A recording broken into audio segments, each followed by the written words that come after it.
Okay, Boker Tov. Good morning, everyone. Let's begin. Shavua Tov. I hope everyone is doing well. This week we're studying Parashat Tazria Metzora. It's double parasha for both Tazria Metzora, and the laws have a lot to do with the laws of purity and impurity for different types of people and different circumstances. And that's really the theme of these parashiot. The purity of the laws of purity and impurity of someone who gives birth, a woman who gives birth. After she gives birth, there is a period of impurity. That's one section, the beginning of the Parashat Tazria. Then we get into the laws of Tzara'at, of a Metzora, someone who has Tzara'at, which we'll describe. And then at the very end of the second parasha, we speak about the laws of purity and impurity of just natural cycles of men and women, if they have something happening to them. But again, some of it is natural, some of it is not natural for both men and women. So these are the theme of Parashat Tazria Metzora. Has to do with laws of purity and impurity, and a lot of it has to do with bodily things that come from the body, right? There are certain laws of impurity if someone comes in contact with a corpse, for example. That's not what these parashiyot are about. It's all from within. So let's say for, like we said, a woman who gives birth or someone who gets tzara'at on their body or on their homes. And then finally, the last section has to do with bodily emissions, men and women. So let's go through it. We'll try to make it as relevant as we can, considering the fact that a lot of these things don't apply today, but a lot of them, the lessons behind them do. So the beginning of Parashat Tazria talks about the laws of childbirth, the laws of impurity after childbirth, how it's a little bit different for boys and girls. I'll say off the bat, practically speaking, for all intents and purposes, we're not practicing these laws because there's other overriding laws that essentially make these moot. So while they're important to know, from a practice standpoint, a woman after she gives birth, she's impure until she becomes clear, which more often than not is going to last much longer than the period that the Torah puts forward. But again, just because of history, the way things have evolved, practically speaking, we don't really follow this. But the Torah speaks about how there's some differences after a woman gives birth between a boy and a girl and how long it takes. You won't delve into the details. It does, by the way, as it mentions giving birth to a boy, there's a mitzvah of a brit milah, the mitzvah of a boy after he's 8 days old to give the child a brit milah. There's obviously a lot to discuss there, but that isn't really the focus of this section. The focus of this section is the lady who gives birth, laws pertaining to her. And as she has a child, the Torah says that also they should be giving a brit milah to the boy. So that's the first section that has to do with childbirth. The next section has to do with Tzara'at, and this takes up the rest of Parashat Tazria and most of Parashat Metzora. And let's speak a little bit about Tzara'at. What is Tzara'at? It is a spiritual disease that has a physical manifestation. What does that mean? That means it's not leprosy in the sense that, okay, there's a skin disease, and on that skin disease, let's say someone gets a spot on their hand that's contagious. This is not contagious in that sense, because we learn from certain laws that if it really were contagious, there are certain things that we wouldn't do. A very famous example, let's say a chatan or a kala, they just get married, and then day 2 of their sheva brachot, they have some sort of a skin issue. The Kohen's going to say, you know what, I'm not going to say anything until after sheva brachot. Let them have their sheva brachot, then afterwards we'll tell them that they're tameh. Why? It's going to make them sad during their sheva brachot. So what? If there's a contagious concern, how could they live together? How could they be around other people? So you see, that's one sign where it's not really a scare of like a physical contagion. It's more of a spiritual thing. And the Talmud goes in depth into this. So it's some sort of let's speak about the skin, although there are other parts of where it could show up. Let's speak on the skin. It has to do with some discoloration, whitening, where the part of the area becomes white. The Kohen has to examine it. If he sees it, he'll say, all right, let me draw a circle around it. Let me see, is this going to grow in the next week or not? He'll come back a week later, he'll take a look. If it's grown, definitely tameh. If not, if it shrinks, it's getting better. He says Torah, or he could determine this is something else. Based on this color, he could say you're just having a rash, you put some Benadryl on it and you'll be fine. It could be that it's Tzara'at, it could be no. The Kohen has to determine. Whenever the Kohen says tameh, the person is tameh. If the Kohen says tahor, the person is tahor. It all goes based on the speech of the person, of the Kohen rather. Chachamim, based on different stories throughout all of Tanakh, someone got Tzara'at here, we see what did they do? So a famous example is Moshe Rabbeinu's sister. Moshe Rabbeinu's sister Miriam speaks about her brother, Moshe, to Aaron, the other brother, and they're speaking. And immediately after she's speaking, Hashem steps in and says, you can't speak about Moshe this way. You're going to get Tzara'at. Well, there you go. She said something negative about someone else. It was true. She said something true but negative about someone else. She got Tzara'at. This is where you see the source of Lashon Hara. And the Gemara in Masechet Arachin goes through 7 different sins that someone, we have proof of, like, this is a reason for someone to get Tzara'at. Let me, that's not what I wanted to do. Let me just quickly give a visual as though I had a board here. If you could see the screen. This is the Gemara Masechet Erachim, Daf 16. The Gemara says, Amar Rabbi Shmuel bar Nachmani. Rabbi Shmuel bar Nachmani says, the name of Rabbi Yochanan, Tzara'at comes for 7 sins. 7 sins. Okay, that's a huge pencil mark. Never mind. What are the 7 sins that Tzara'at comes for? Here, let's try this. 1, Lashon Hara. That's what they translate here as malicious speech. 2 is bloodshed. That's murder. Taking an oath in vain. Someone swears to God for no reason in vain. Tzara'at. Forbidden relations. This is someone who is having relations with someone who's prohibited to them. Arrogance is like haughtiness. Theft, stealing from others. And finally, stinginess. Stinginess or tzarut ayin, being a miser. This is what the Gemara finds. And if you continue to read the Gemara, it goes through each of these sins and finds a connection somewhere in Tanakh, some sort of a proof to connect them to these 7 sins. So we famously know Lashon Hara, but there are really more. Shfichut damim, murder, it's Lashon Hara, murder, oath in vain, prohibited relations, haughtiness, stealing, and being very stingy and miserliness. So you see how there are many things that Chachamim connected to. And the point is, if this is something that happens to us, we should try to learn from it.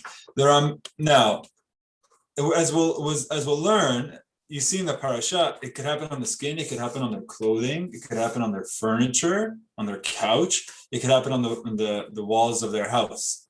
And the Rambam, very famously, at the end of Hilchot Tumat Tzara'at, the Rambam explains how it would happen incrementally. The Rambam says how, like, first it would happen on the walls of their house. And if they got the lesson that, like, you know what, you shouldn't speak negative, then it gets better. But if they don't get the lesson, then it gets a little bit closer to them. It happens on their furniture, like what they sit on. And then maybe it gets on their clothing that they wear. And if they get the lesson, the person says, I'm not going to speak negative, I'm going to change my ways, I'll do teshuvah. Great.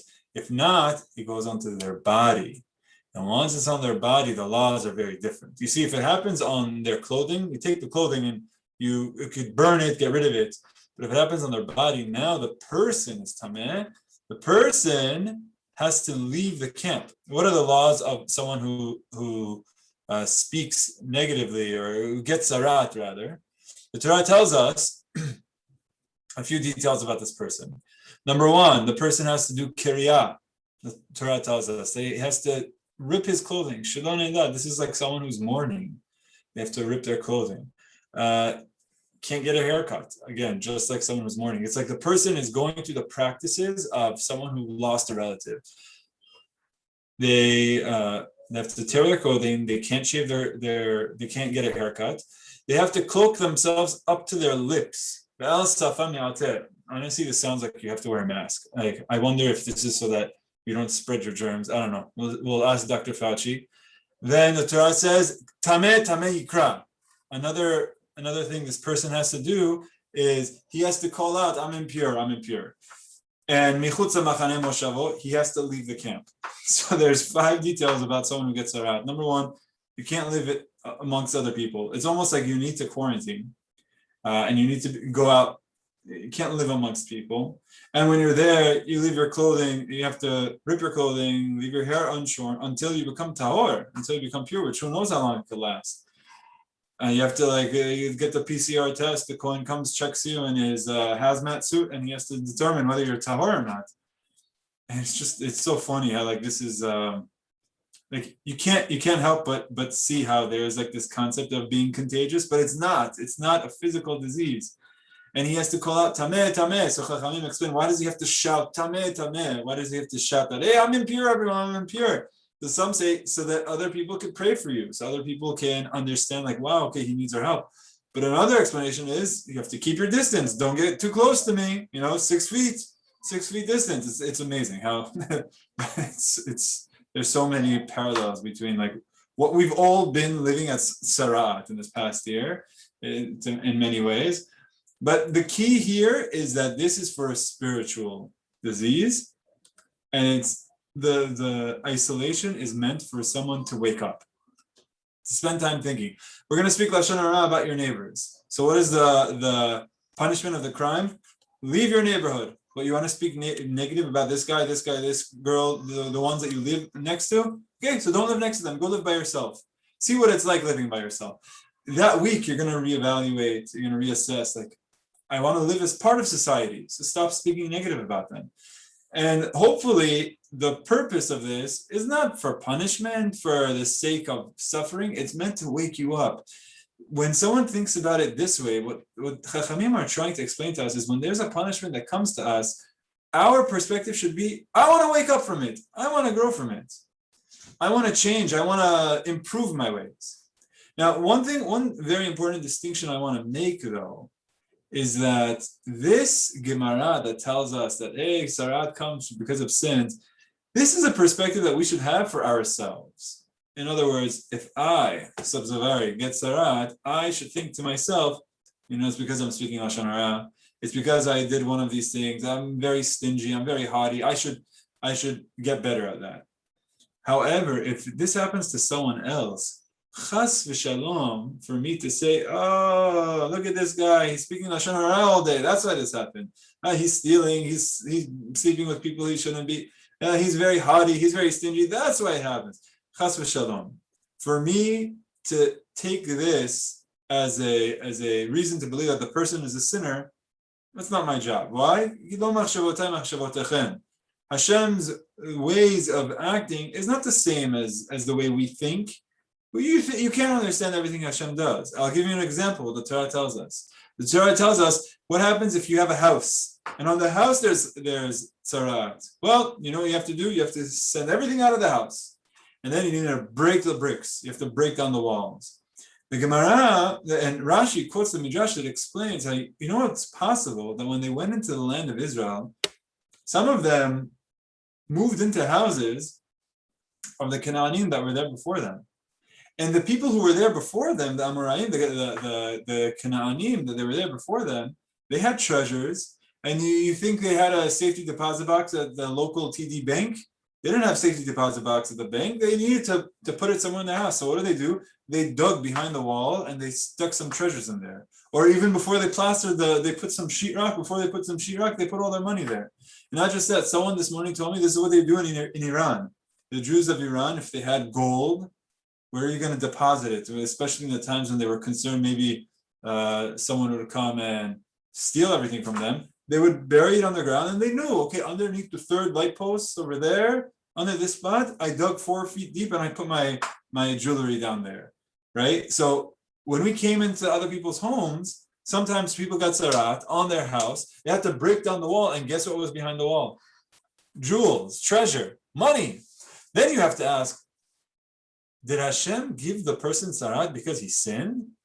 Or did Hashem give the person tzara'at as a gift?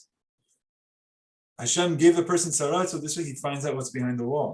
And so that's why it's important. It's very important that if we are looking at someone else, it's like chas v'shalom for me to say, this person got punished, so therefore they got to sin, and they had to sin. No, that's not our job to judge others. We never judge others. If it happens to someone else, there is a concept of Yisurin Shel Ahava, where Hashem is hurting the person for their benefit. How? I don't know. I'm not God. I don't understand the ways of God. This example is extremely important. So the lesson that I think we're supposed to extract from here is that if it happens to myself, always I should be thinking about growth. I should always say, you know what? This is a sign from Hashem. Kaparat avonot. I did something wrong. Let me try to get better. If it happens to someone else goes through a tragedy, I have to have mercy and I have to have empathy for the person, not to say, well, he deserved it, right? Yeah, Hashem is just, so he deserved it. No, you should feel pain for others, because it's possible it happens for not just for punishment.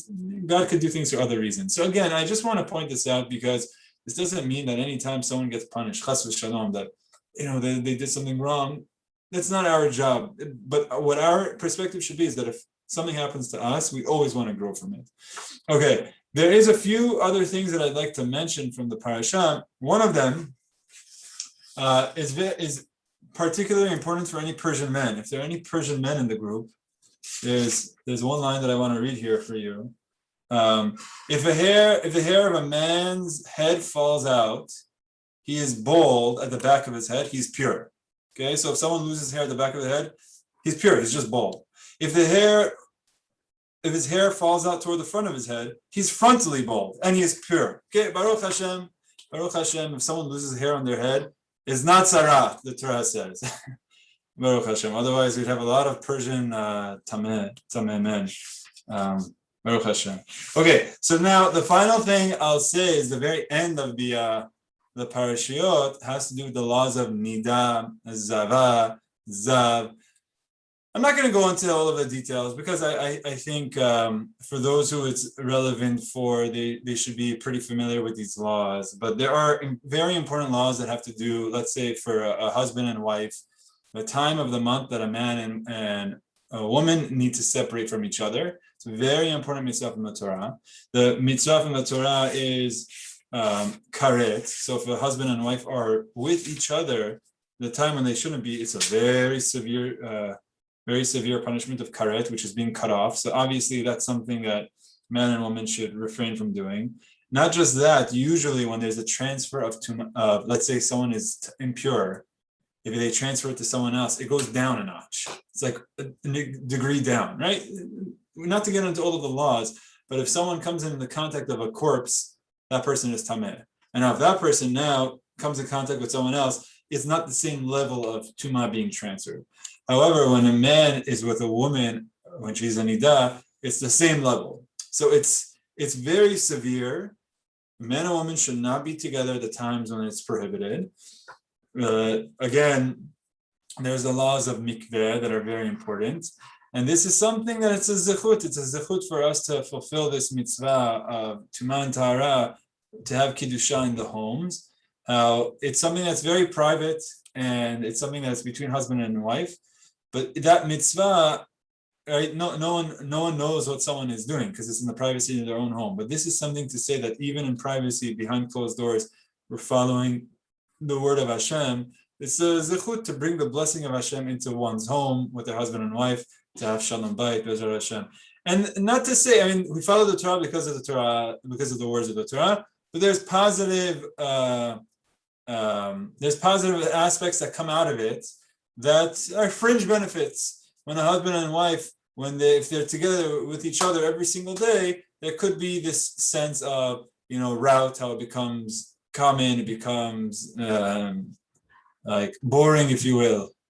Whereas the Torah, we follow the mitzvah because it is. This is not why the Torah gave us the mitzvah, but by following the mitzvah, it continues to encourage some excitement. There's times when they can be with each other, times that they can be with each other. It's a very important mitzvah. The laws of tumah and tahara in the home. That's where the end of the parasha is, and all of the sources that have to do the laws of mikveh. We learned that all from this parasha. So very important mitzvot that we learn in this parasha. So again, to recap, we have the laws of tumah of a lady who gives birth.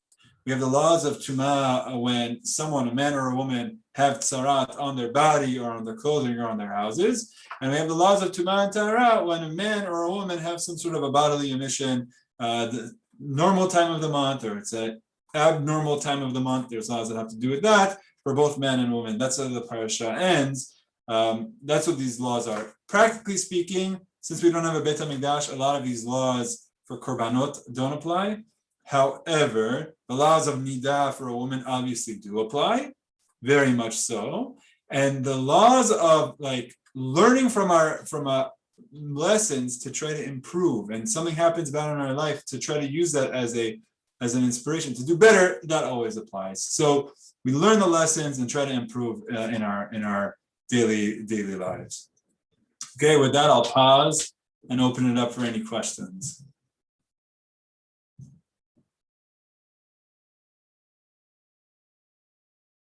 It could be on anything. Let me check the chat.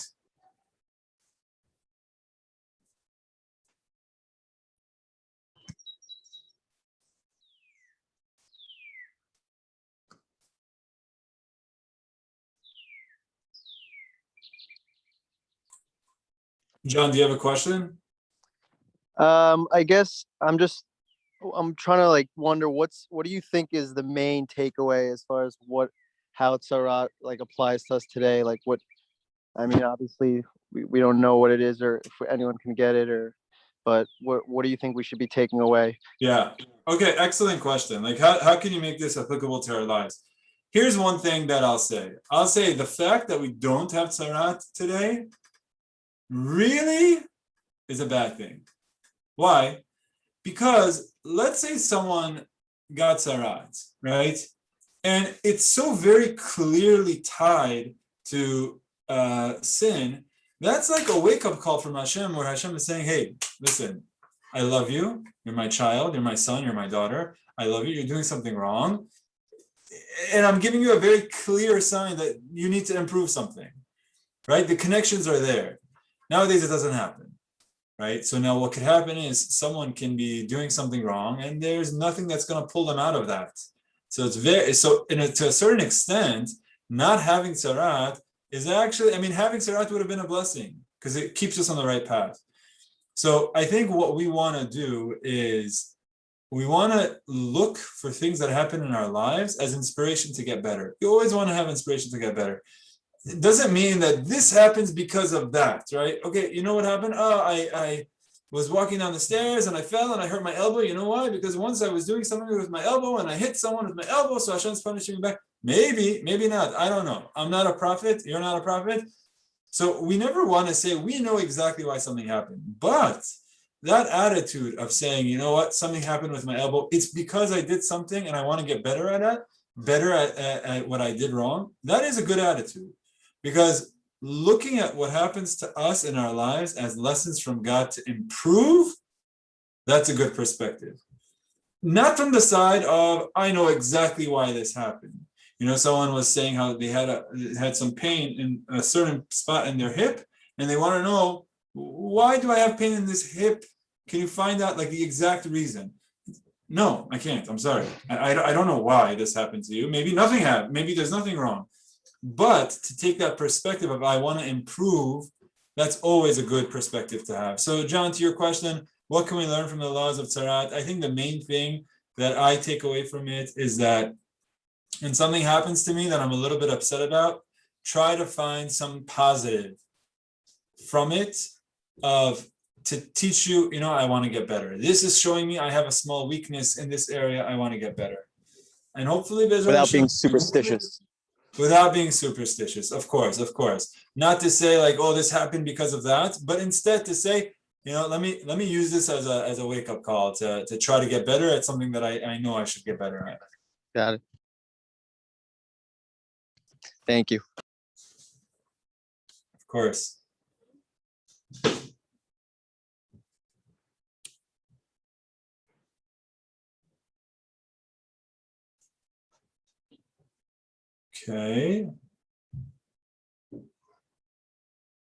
Okay, so we have, and there's no more questions. I want to end off with one thing.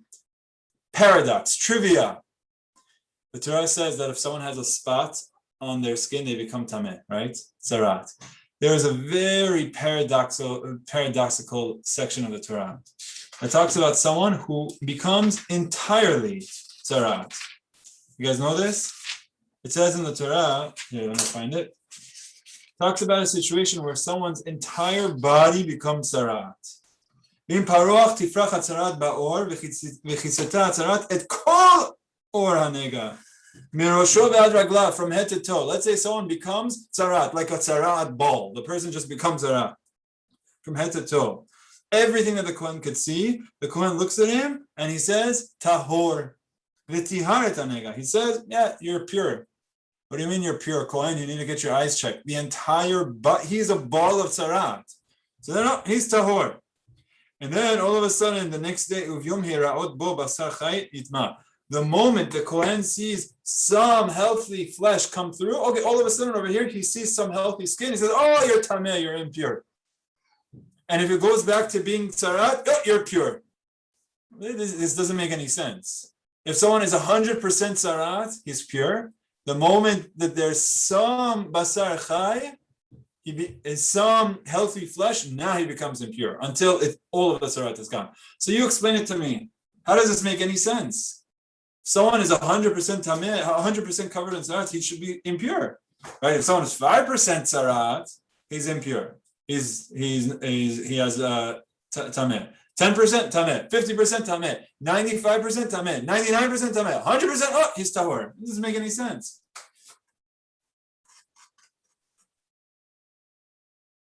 I'm trying something new now. Let's see if anyone has any ideas as to why this could be. Sounds like a rock bottom situation, like can't get any worse. Oh. Okay, very good. So, Mr. Kamali, I'll give you two answers very similar to what you're saying. For someone to improve, they need to have some positive, like to hold on to. It's a very hard place to try to get better if someone is in depression. Chas v'shalom. So if someone is like really nothing going for them, it's not a healthy state. And the Torah understands it. So if someone says, like, look, you're 50% tzara'at, but 50% of you is fine. So, like, you know what to do. You know how to improve. You know, you're only 5% or 10% tzara'at on your skin. Like, okay, you could work through this. But if someone is 100% tzara'at, it means, like, that person can go into depression. So the Kohen says, it's fine. You know what? Right now, it's not a time to start lecturing you because you're coming from a bad place. But the moment that you see some good, the Kohen says, okay, look, you can do this. You can do this. You're getting better. Your thoughts are good. Now just keep going. It's a very important lesson in psychology. If you want to help encourage someone, is like the positive reinforcement. Take the good that they're doing and push them to continue to propel keeping to do that good. So this is one very nice psychological lesson you can learn from the Torah here. That if someone wants to improve, you improve. Where do you hold on to? You hold on to the good. Hold on to the good that you have and say, I want to keep doing more of that.